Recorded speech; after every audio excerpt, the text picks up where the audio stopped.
Bonjour à tous, je suis super content de vous retrouver sur ma chaîne YouTube. Moi, c'est Mister Laou. N'oubliez pas de vous abonner pour ne rien rater de mes prochaines vidéos. Allez, c'est parti. Donc le Real est en déplacement dans le magnifique stade de San Mamés et on retrouve un Real avec une formation différente de la saison passée. On oublie le 4-3-3 de la saison passée et Carlo a composé un 4-3-1-2 avec Bellingham dans cette position de faux numéro 9, de numéro 10 on va dire aussi. Donc on a Lunin dans les cages.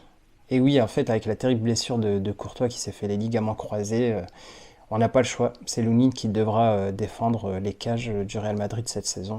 Et en attendant de recruter un gardien, on va dire un gardien de renom, parce qu'en fait, on a pu voir la saison passée que Lunin avait quand même ses limites et ne peut pas prétendre à une place de titulaire toute la saison au Real Madrid.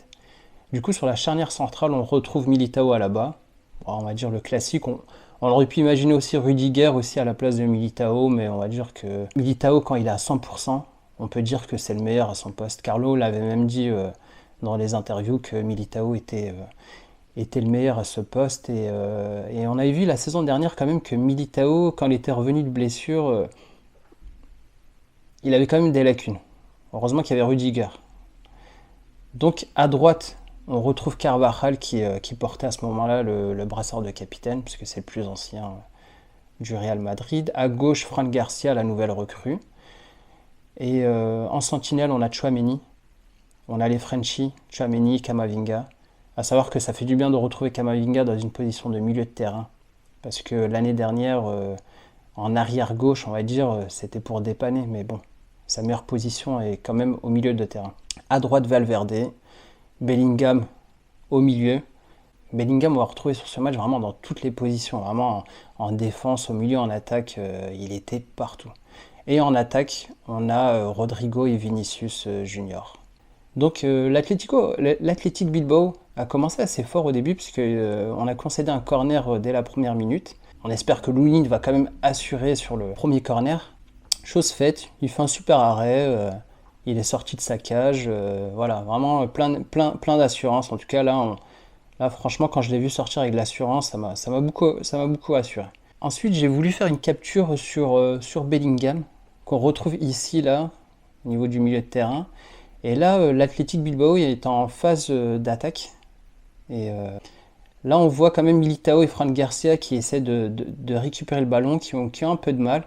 On a Bellingham qui est quand même loin de l'action. Et là, on va le voir venir s'élancer. Et il va venir ici chercher le ballon. Et pas que le chercher, puisque ensuite, il va se retrouver entre trois défenseurs.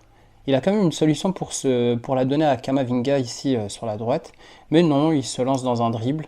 Arrive quand même à conserver le ballon. Et on gagnera même une touche par la suite. Là, j'adore le regard de Billy sur Demarcos. Comme s'il lui disait hey, t'as vu ça? Donc là, on a la 18e minute de jeu. On a Alaba en possession du ballon. Il fait même un signe à Fran Garcia de partir. On voit même Vini dire à Alaba de la passer à Fran Garcia.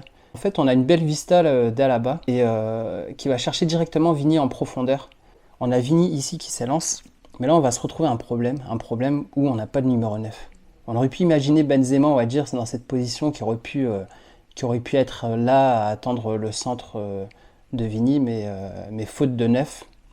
Voilà, il n'y a pas de solution sur ce genre d'action. Benzema, s'il était là, on aurait pu le retrouver. Mais bon, Rodrigo est un peu loin de l'action pour aider Vini. Du coup, Vini est obligé de s'arrêter, arrêter sa course et revenir sur ses pas. Et là, on perd le ballon car on n'a pas de solution. 22e, j'ai voulu souligner ça. On a une belle récupération de Carvajal et Bellingham. Voilà. Ensuite, on a Bellingham qui vient combiner avec Camavinga. Camavinga qui redonne à Bellingham ici. Et Bellingham qui trouve une super belle ouverture pour Rodrigo qui part en profondeur. Donc voilà, on a Rodrigo ici qui vient fixer le défenseur. Il va bien se démerder. Et ensuite ajuster une frappe qui sera arrêtée par Unai Simon. Voilà, super belle occasion. C'était vraiment la première vraie occasion du Real Madrid. Là, sur la 25e, j'ai voulu souligner un autre détail. C'était, on va dire, l'entente entre Fran Garcia et Vinicius qui était pas très bonne. Du coup là on a Fran Garcia là, qui vient récupérer une perte de ballon de l'Athletic Bilbao. Voilà, qui s'élance et au final il a deux solutions. Il a soit la donner à Rodrigo là, mais c'est assez compliqué, ou soit venir la donner à Vinicius. On voit bien Vinicius lui faire signe de lui faire la passe, quoi. Mais Fran Garcia décide de la passer à Rodrigo au loin. Et au final, on a vraiment cette perte de ballon, enfin une touche pour l'Athletic Bilbao, une perte de ballon toute bête. Et voilà, on a quand même une explication là entre Vini, on voit bien Vini faire signe à Fran Garcia de lui dire, gros, fais-moi la passe, quoi. Et Fran Garcia, on imagine un peu qu'il lui dit, voilà, c'était un peu compliqué. À vrai dire, c'est vrai qu'il y avait quand même des défenseurs, voilà, c'était pas aussi évident que ça. Donc là, on se retrouve à la 28e minute. Là, c'est l'action qui mène au but. Du coup, à savoir que au début du match, la plupart des actions étaient portées vraiment sur le côté droit, pas sur le côté gauche. On a vraiment eu la saison dernière ou même les dernières saisons, on avait vraiment ce côté gauche porté par Vini qui a amené cette attaque et qui a amené ce danger. On va dire là, c'était plutôt à droite avec l'apport de Valverde. Valverde qui était super bon. Dans l'ensemble, tous les joueurs ont été bons. Et qui avait tendance à beaucoup monter et à apporter de l'aide au niveau offensif. Du coup, on a Tchouaméni là, qui est là, qui a le ballon. Il la passe à Valverde. Là, je ne sais pas si vous voyez, on a Rodrigo vraiment qui est collé à la ligne de touche et qui est tout seul, voilà, là. En sachant qu'on a aussi Carvajal qui a fait du bien quand même, qui est souvent monté, pour un peu repousser les lignes défensives. Bellingham un peu, comme on disait, un peu en faux numéro 9. Voilà, Valverde qui la passe à Rodrigo. Ensuite, on a même Bellingham qui se propose, on a aussi Carvajal. Là, on a des solutions. Donc, Rodrigo va venir combiner avec Carvajal, faire une passe. Carvajal qui la récupère, on va dire, difficilement, avec un tacle glissé, mais vraiment, il vient vraiment se battre pour récupérer le ballon. Rodrigo la récupère, mais la récupère un peu en arrière, enfin, contrôle, on va dire, un peu limite, mais voilà, qu'il ne met pas forcément dans de bonnes conditions, on va dire. Et ça l'empêche pas de quand même revenir et armer une belle frappe qui va venir faire but et qui va venir battre Unai Simon. Du coup, voilà, j'ai même repris une capture de fin de match où, avec la goal probabilité, il y avait quand même 12,5% de marqué. Donc voilà, super but de Rodrigo qui vient célébrer. Voilà, en tout cas, pour débuter cette saison, ce match marqué dès la 27e, c'est top pour la suite du match. Donc là, on est à la 35e minute. On a encore Alaba qui est hyper haut sur le terrain. Et on le voit souvent venir monter et venir chercher directement faire des passes à Vinicius. On connaît Vini qui est hyper bon, hyper fort dos au but. Voilà, là il y a le ballon qui arrive vers lui. Boum, il vient fixer, il efface un premier défenseur. Il arrive sur un deuxième crochet. Il efface un second défenseur. Il arrive face au gardien. Là, on peut imaginer qu'il aurait voulu tirer au second poteau, on va dire, sur le côté opposé. Mais on a le défenseur quand même qui vient super bien gêner, le défenseur de l'Athletic Bilbao qui vient le gêner. Et du coup, ce qui fait que il tire, voilà, il tire vraiment un peu sur Unai Simon, sur le gardien, et frappe repoussée par le gardien. Il a une seconde chance quand même, puisque où il tente directement la frappe. Il aurait pu quand même faire la passe à Alaba qui était vraiment présent en attaque, qui était vraiment là en apport, en soutien. Donc voilà, il tire et c'est contré et ça repart. À la suite de ça, on a eu un enchaînement d'attaques. On a eu un enchaînement d'attaques qui a ensuite mené à un corner. Et là, c'est le corner qui amène le but. Et là, on voit quand même qu'il y a une préparation. On voit Bellingham là, qui se tient un peu à Tchouaméni. Et on voit ici les deux défenseurs qui sont censés défendre sur Tchouaméni et Bellingham, qui les suivent. On a Mounienne un peu, qui était là dans un point fixe, on va dire, qui n'avait pas forcément de joueurs à défendre. Donc voilà, il se déplace sur le terrain. Du coup, les défenseurs arrivent, on va dire, suivent les mouvements de ces deux joueurs. Et donc là, on voit vraiment que les deux joueurs sont attirés par Tchouaméni, ici, et Bellingham qui se retrouve à aller du côté droit vraiment tout seul. Et du coup à se libérer du marquage du défenseur. Donc voilà, on le retrouve là en position tout seul, on retrouve Bellingham vraiment tout seul ici, comme s'il savait que le ballon allait arriver ici. Vraiment exactement, mais vraiment incroyable.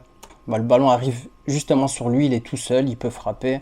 Donc on a le ballon qui frappe un premier temps au sol et qui vient ensuite se loger en lucarne, la lucarne d'Unai Simon. Vraiment, le gardien pouvait rien faire. On voit même Valverde,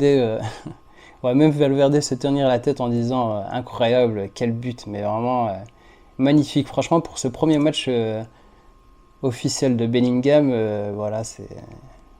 Voilà. En tout cas, il a fait du bien, c'était vraiment un but mérité parce que on le retrouve un peu partout, comme je disais, en attaque, au milieu, en défense. Voilà, il était partout. Donc voilà, Unai Simon dépité, bah, voilà, il pouvait rien faire.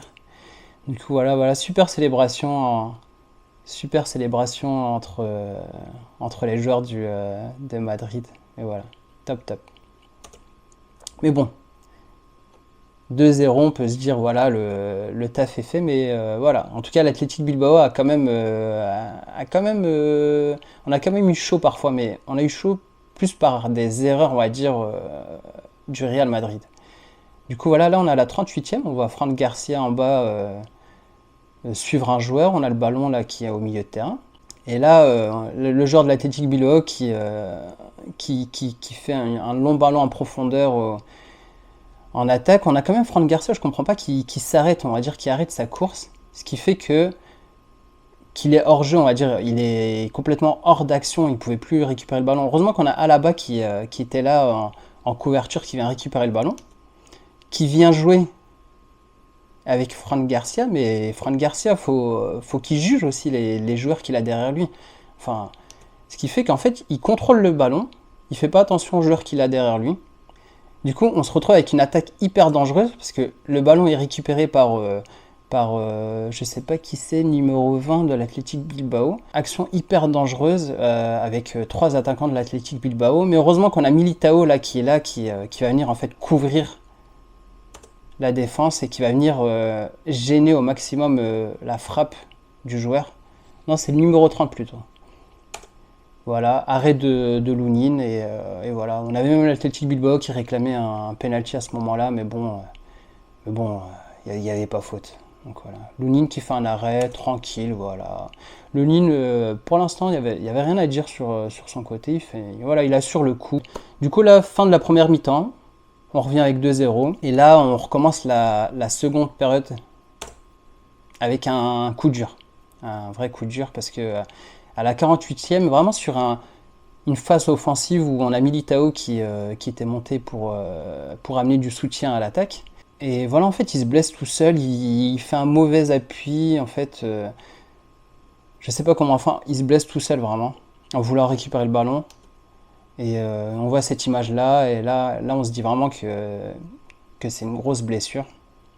Et on voit tous les joueurs autour de lui, voilà, on sent vraiment que c'est vraiment une grosse blessure. Et en fait, à l'heure où je fais la vidéo, on apprend que c'est les ligaments croisés.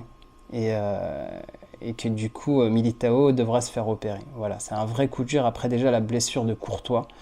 Donc là voilà. C'était en point négatif vraiment la blessure de Militao. Donc on a Rudiger, le soldat, il y avait certaines personnes qui le réclamaient déjà en tant que titulaire. Moi, je suis quand même pour que Rudiger soit titulaire. Je le trouve vraiment bon. Je trouve que sa fin de saison passée était très bonne, qu'il a fait vraiment du bien au Real Madrid, surtout quand Militao était en deçà de ses performances. En fait, on n'a pas eu grand-chose sur la seconde moitié de mi-temps. Et ce que je voulais souligner, c'était vraiment que l'Athletic Bilbao attaquait vraiment très fort.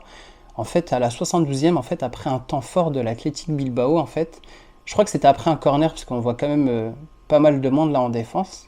On a une grosse frappe d'un joueur de l'Athletic Bilbao. Et heureusement qu'on a Alaba qui vient s'interposer.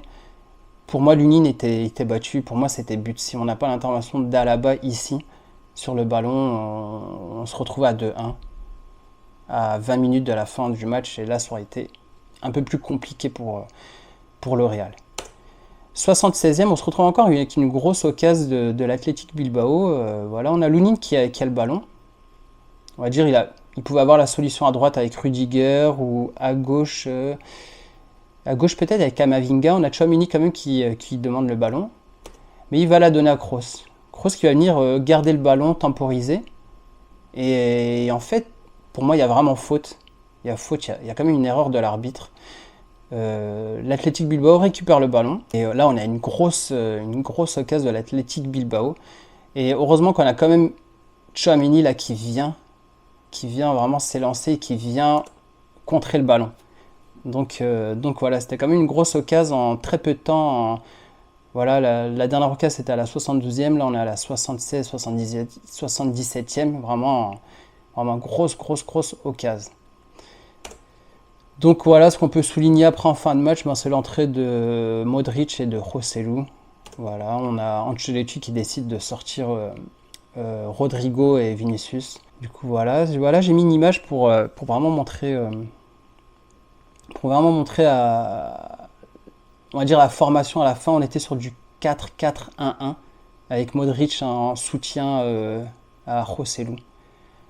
Donc voilà, en fin de match, voilà, on va dire ça va être ma dernière image de cette analyse de ce match. Où voilà, on voit vraiment Vinicius, Rodrigo, Camavinga. Voilà, on sent vraiment qu'il y a une vraie cohésion d'équipe, voilà, qui rigole. Et voilà, en tout cas, voilà, le taf est fait.